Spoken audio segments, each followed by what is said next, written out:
Sophia Junita. Di sini kita akan belajar tentang materi eksternalitas. Sebelumnya, di sini aku pakai PPT milik Teguh dosen STAN. Nah, karena kita udah pernah belajar eksternalitas di semester 1, langsung aja dari singkatnya pengertian eksternalitas itu sendiri adalah dampak dari suatu kegiatan yang dirasakan oleh orang lain di luar yang melakukan kegiatan tersebut. Nah, dampaknya itu bisa positif, menguntungkan, ataupun negatif, merugikan. Nah, contohnya apa? Contohnya yang positif, pendidikan, riset pengembangan teknologi, perbaikan atau pembuatan taman. Nah, kenapa dengan perbaikan atau pembuatan taman ini disebut eksternalitas positif? Di sini karena dengan perbaikan taman, orang di sekitar pasti merasa nyaman atau senang. Artinya ada benefit yang dirasakan. Dan yang pasti udah diperhitungkan oleh orang yang bikin taman tadi, yaitu terkait tentang berapa luas taman yang akan dibuat, berapa tingkat perbaikannya. Tapi manfaat yang dirasakan oleh tetangganya atau oleh orang di sekitarnya itu nggak dimasukkan ke dalam perhitungan, padahal sebenarnya mempengaruhi orang lain. Kalau pendidikan itu jelas, karena orang yang berpendidikan dapat meningkatkan pengetahuan dan keterampilannya yang pada akhirnya akan bermanfaat bagi diri sendiri, juga orang lain di sekitarnya. Nah, contoh eksternalitas negatif sendiri itu biasanya pencemaran akibat limbah, polusi, konsumsi rokok dan alkohol, suara gaduh, dan lainnya. Nah, contohnya di sini pencemaran udara oleh pabrik. Nah, orang yang di sekitar pabrik itu bisa mengalami sakit pernapasan dan kerusakan lingkungan yang pada akhirnya orang-orang di sekitar tersebut akan mengeluarkan kos untuk misalnya pergi ke rumah sakit dan lainnya. Nah, untuk memahami eksternalitas ini, kita harus menghitung kos secara keseluruhan.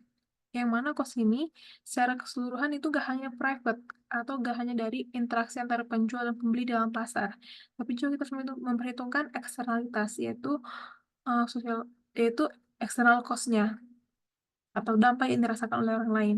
Jadi bisa dirumuskan, social cost itu sama dengan private cost tambah external cost. Untuk lebih jelas lagi, kita bisa lihat langsung di gambar ini. Nah, di sini ada gambar demand dan supply, yang mana supply di pasar itu adalah marginal cost, dan ini hanya private cost dari satu perusahaan. Padahal saat dia berproduksi, mungkin dia menghasilkan external cost. Nah, saat kita membahas pasar secara keseluruhan, untuk tahu bagaimana dampaknya terhadap perekonomian, maka yang seharusnya kita bahas itu adalah kita membahas yang secara keseluruhan ini atau secara social cost, yaitu kita harus memperhitungkan private cost tambah external cost. Tapi mungkin ini yang belum diperhitungkan oleh perusahaan. Contohnya saat perusahaan beroperasi, mungkin dia menghasilkan limbah, dan limbah ini bisa menyebabkan cost di masyarakat. Misalnya kayak contohnya tadi, penduduk di sekitar tercemar, kemudian sakit, kemudian mengeluarkan biaya untuk berobat, atau eh, air pun tercemar sehingga satwa air mati, padahal yang merupakan sumber mata pencaharian penduduk dan lain sebagainya. Harusnya perusahaan mempertimbangkan social cost sehingga harusnya ada satu kurva lagi, yaitu marginal social cost di sini.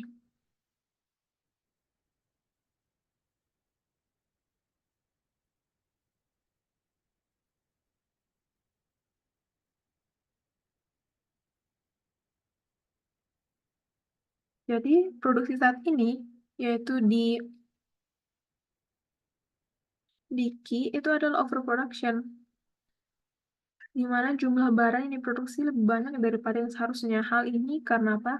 Karena perusahaan tadi nggak memperhitungkan biaya yang ditanggung oleh orang lain akibat kegiatan produksinya. Harusnya perusahaan berproduksi di key aksen. Di titik inilah eh, terjadi keoptimalan dalam pasar ketika perusahaan sudah mempertimbangkan social cost atau eksternalitas. Jadi selama ini tanpa mempertimbangkan eksternalitas, sebenarnya pasar itu kondisinya tidak optimal. Untuk yang kebalikannya itu social benefit sebenarnya sama aja kayak social cost, di mana social benefit itu eh, rumusnya sama, private benefit tambah external benefit. Kalau kita gambarkan di kurva itu seperti ini, di mana demand itu sama dengan marginal benefit, tapi benefit di sini adalah benefit yang hanya dirasakan oleh private atau disebut dengan private benefit. Jadi mungkin saja benefit yang dirasakan itu juga dirasakan oleh orang di sekitarnya atau tetangganya, sehingga ada yang disebut dengan external benefit. Nah, contohnya pendidikan. Interaksinya kan sebenarnya adalah hanya kampus dan mahasiswa, tapi orang-orang berpendidikan dapat mempengaruhi orang-orang di sekitarnya atau masyarakat di sekitarnya, misalnya mendorong terjadinya kondisi sosial yang positif, situasi politik yang baik, dan lain sebagainya. Dan mungkin ada dampak-dampak lain lanjutannya seperti transfer pendidikan, transfer benefit, dan lain sebagainya. Jadi harusnya ada satu kurva lagi di sini, yaitu kurva marginal social benefit.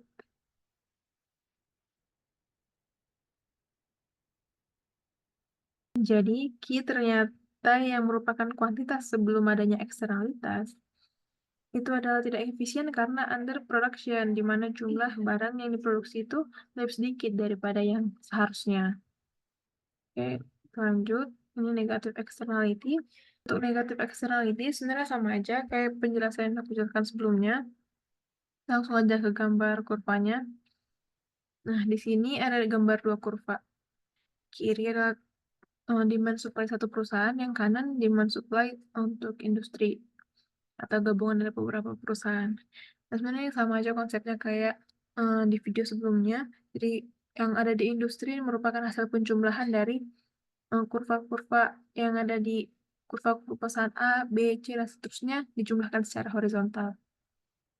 Karena penjelasannya sama aja tentang negative externality, kita langsung ke kurva aja. Di sini di kiri ada demand supply satu perusahaan. Di kanan ada demand supply untuk industri secara keseluruhan. Untuk industri sendiri sama aja konsepnya kayak di video sebelumnya, kita tinggal menjumlahkan secara horizontal kurva dari perusahaan A, perusahaan B, dan seterusnya.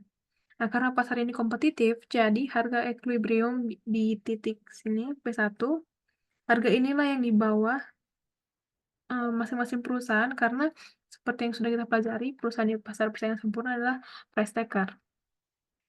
Di pasar persaingan sempurna, P sama dengan MR, dan perusahaan berproduksi saat MR sama dengan MJ, maka titik Q produksinya adalah di sini, Q1.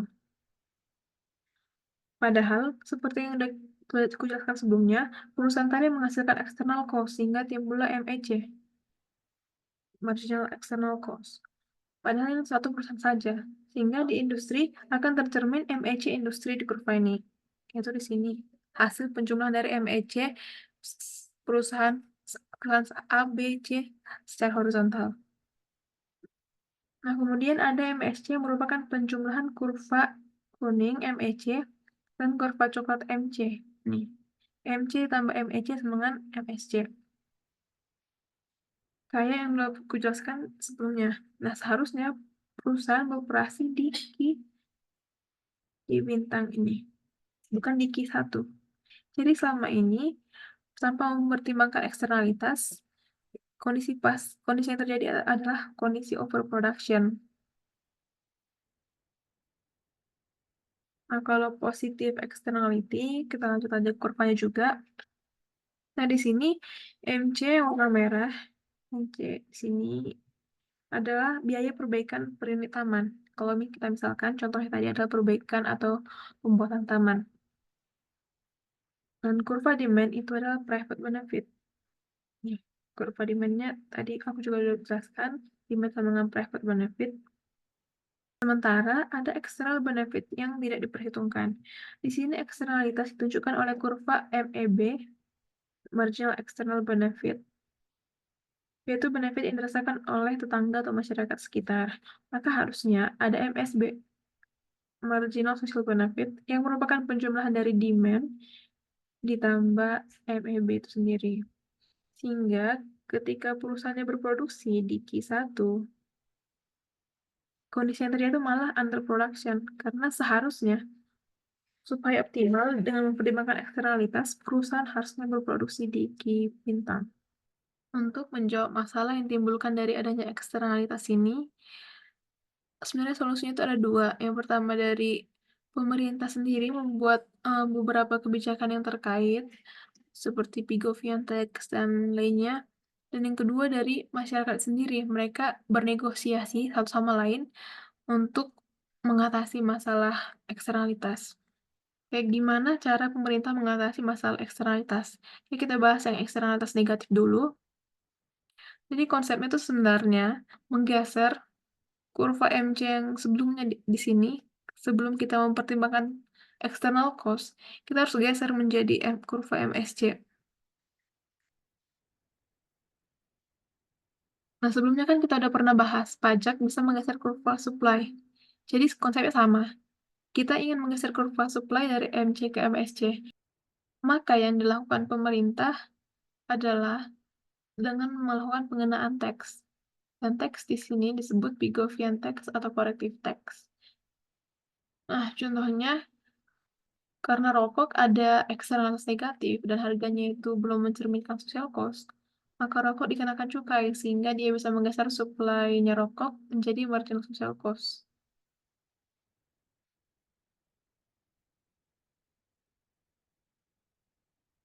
Maka cukai pada rokok tersebut itulah yang disebut dengan Pigovian tax. Untuk eksternalitas positif, karena demand sama dengan marginal benefit, yang mana belum mencerminkan dampak eksternalnya, maka kita harus menggeser kurva demand ini dari MB ke MSB. Caranya gimana? Caranya adalah dengan membuat kebijakan pemberian subsidi. Contohnya tadi kan eksternalitas positif itu pendidikan. Nah, maka memang sudah sewajarnya pemerintah memberikan subsidi pada pendidikan karena ternyata ada eksternalitas positif di dalam pendidikan itu. Selain Pigovian tax dan subsidi, sebenarnya ada beberapa kebijakan pemerintah lainnya yang bisa dilakukan untuk mengatasi eksternalitas. Nah, sebelum kita membahas kebijakan tersebut, kita bahas dulu tingkat emisi yang efisien. Nah, jadi tingkat emisi yang efisien, di sini ada kurva MEC dan kurva MCA. MEC itu yang tadi kita bahas, marginal external cost, dan MCA ini itu singkatnya adalah biaya yang kita butuhkan untuk mengendalikan polutan atau emisi. Maksud dari MCA ini sendiri adalah ketika kita ingin mengendalikan polusi, kita membutuhkan suatu peralatan atau penunjang yang bisa mengendalikan polusi atau limbah tersebut. Dan pengadaan dari peralatan itu pastinya membutuhkan cost atau kita mengeluarkan biaya. Nah, misalkan pemerintah ingin mengurangi limbah dan total limbah saat ini adalah 26 unit. Kita melihat kurva ini dari sisi kanan terlebih dahulu. Jadi saat ini banyaknya limbah itu ada 26 unit.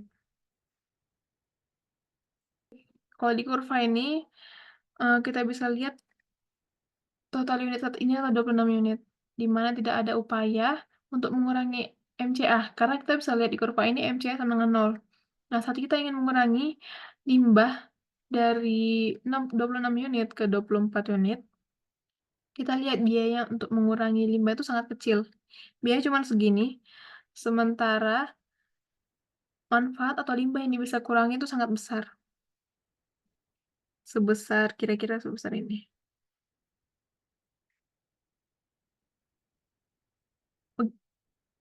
Dan saat kita ingin mengurangi limbah lagi, dari 24 ke 22, biayanya tuh masih lebih kecil daripada dampak atau manfaat dari pengurangan limbah yang kita lakukan. Dan begitu seterusnya kita mengurangi limbah sampai mencapai titik efisien di mana MEC itu sama dengan MCA. Di titik E0, atau di sini, biaya yang kita keluarkan itu tinggi di sini. Padahal manfaat untuk mengurangi limbahnya itu kecil. Jadi sebenarnya kita di sini malah merugi. Nah, sementara kalau titiknya itu di S1, biayanya itu sangat kecil dibandingkan dengan manfaatnya. Sehingga kita harus terus mengurangi limbah sampai mentok di equilibrium di 12 unit limbah.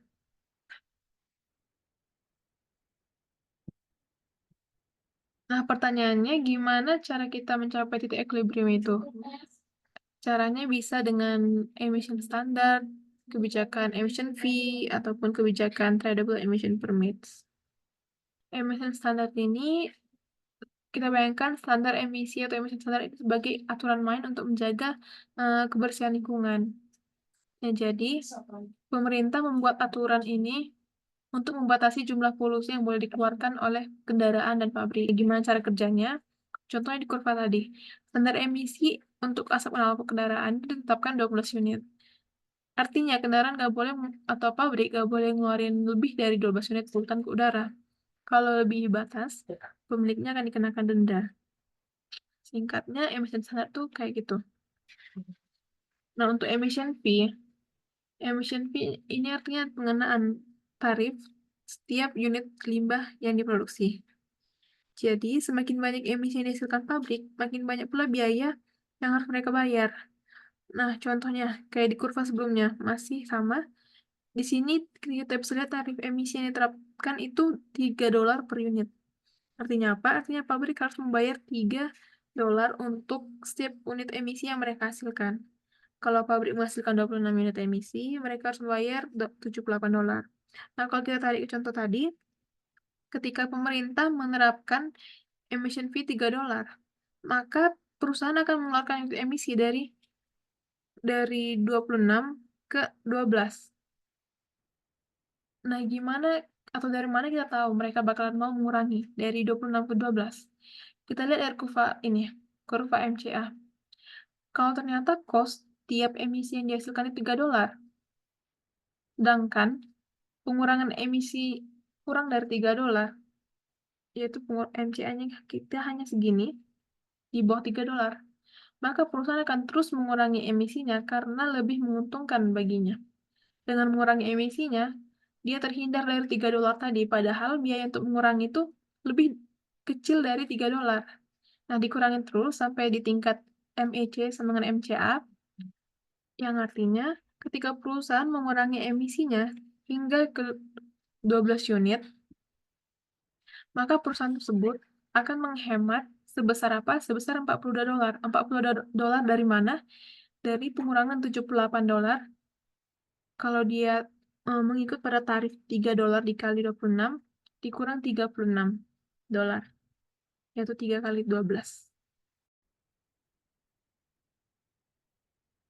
Mungkin sekian penjelasan terkait eksternalitas yang bisa aku sampaikan. Kurang lebihnya mohon maaf. Terima kasih.